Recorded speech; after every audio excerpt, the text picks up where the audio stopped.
Alhamdulillahirabbil alamin wassalatu wassalamu ala asyrafil anbiya wal mursalin nabiyina wa sayyidina Muhammadin wa ala alihi wa sahbihi ajmain. Allahumma anfa'na bima 'allamtana wa 'allimna ma yanfa'una wa zidna ilma. Sampai ada berbagai. Yang pertama, jangan berlebihan. Yang kedua, pakai baju berdoa. Sampai ke berapa kemarin? 6, berarti sudah selesai. Yang terakhir itu jangan berjalan dengan satu sendal ya. Ya. Harusnya kalau satu sendalnya satu putus, maka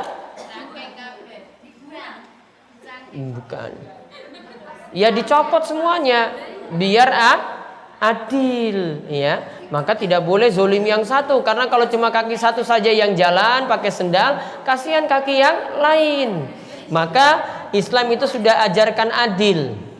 Ajarkan adil ketika pakai sendal. Ya, itu sudah ajarkan adil ketika pakai sendal. Kemudian judul yang berikutnya, aturan berhias bagi wanita muslimah.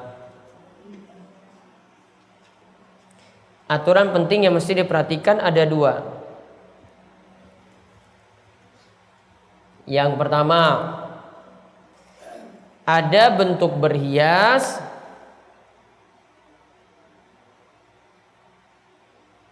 yang boleh ditampakkan pada suami.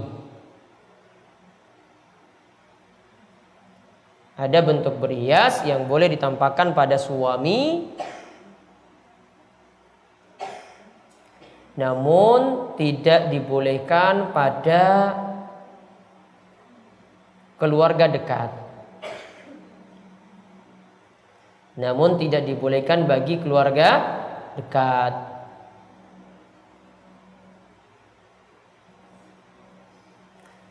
Kemarin masih ingat aurat sesama mahram apa saja?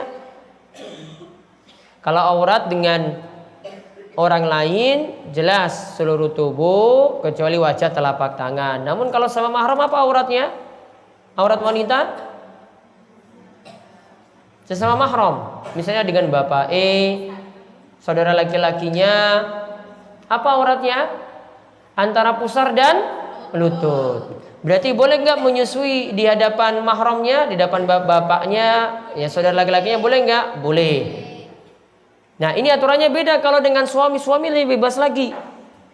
Maka nanti berhiasnya bertingkat. Nanti pada bapaknya itu berbeda, di dekat suami juga berbeda. Kemudian aturan yang kedua,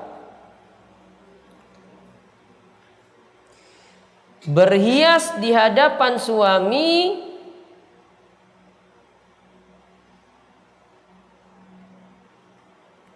tidak boleh dengan sesuatu yang haram.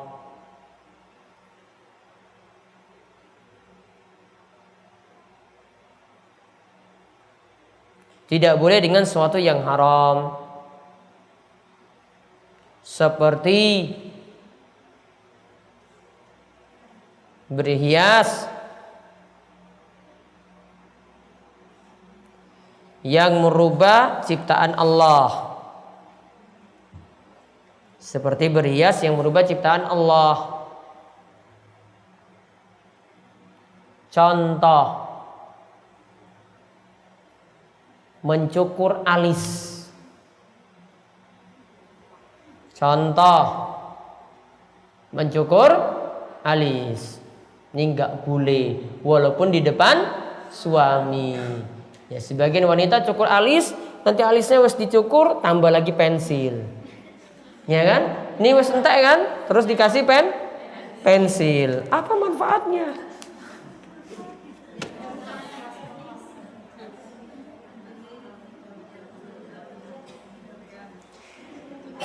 Nah, kemudian selanjutnya beberapa bentuk berhias wanita. Beberapa bentuk berhias wanita. Yang pertama, hendaklah memperhatikan rambut.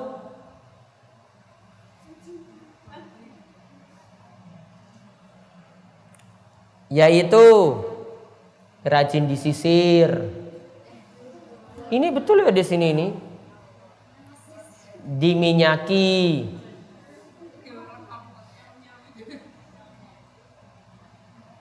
Dikeramas. Dan lakukan perawatan lainnya.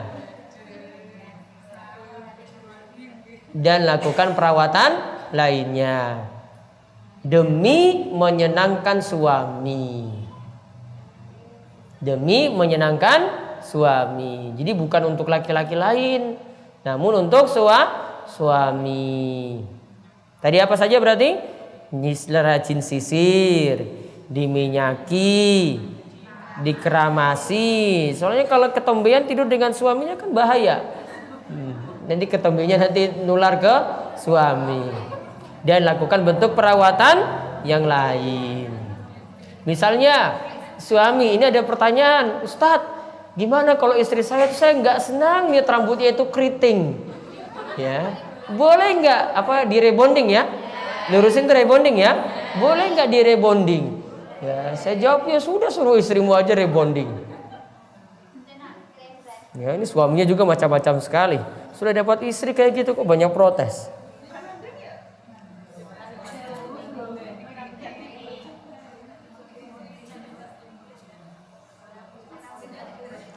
Coba lihat hadis seperti ini. Nabi SAW mengatakan, kenapa wanita harus seperti itu? Ya, tulis lanjutannya. Alasannya, ini baru pertama nggih? Alasannya, karena sebaik-baik wanita kata Nabi,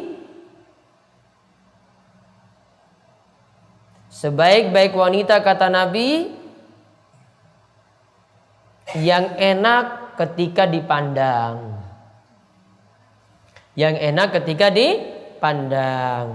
Kata Nabi SAW, allati tasurruhu idza nadhara. Kalau dipandang itu enak. Wa tuti'uhu idza amara. Kalau diperintah itu taat. Wa tahfadhu fi nafsihi wa malihi. Dan dia jaga dirinya dan juga jaga harta suaminya.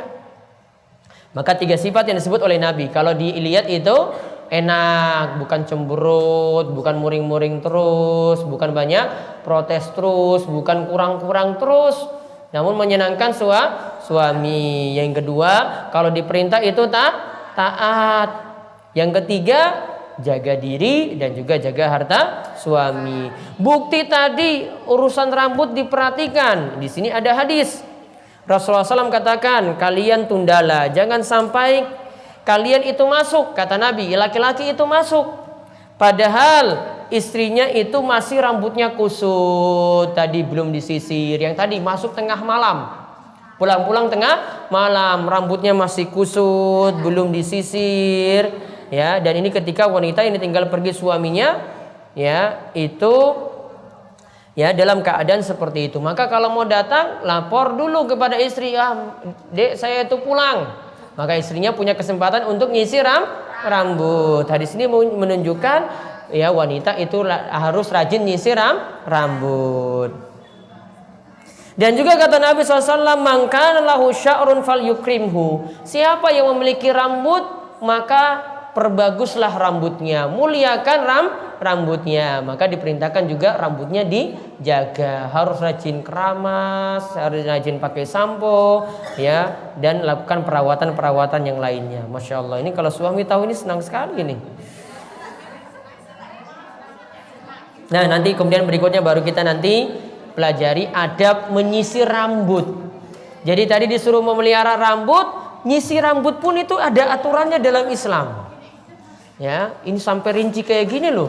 Nyisir rambut pun ada aturannya dalam Islam. Nyisirnya gimana kalau rambutnya itu rontok, gimana kalau sudah ubanan, itu diatur.